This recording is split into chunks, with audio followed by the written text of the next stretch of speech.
Mayong hapon kanatong tanan. So, as for me and my house will serve the Lord.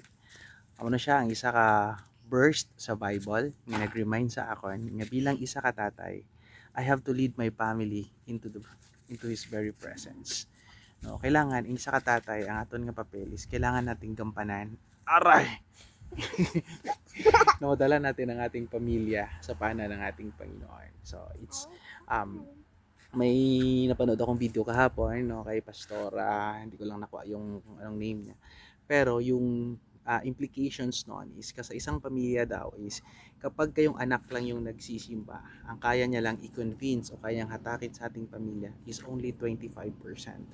At kapag kananay naman daw po yung nagsisimba lang, ang kaya niya lang hatakin is 50% lang sa family.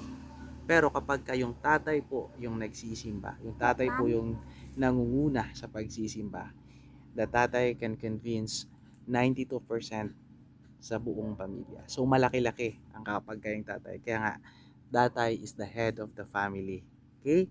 So amo na, nakita mga tatay, our role, no, it's not just about head kita pagdating sa pangabuyan, but we are also heading our families into the very presence of God. So kailangan madala natin yung ating pamilya, yung buong pamilya sa presensya, sa pana ng Diyos. Yun lang.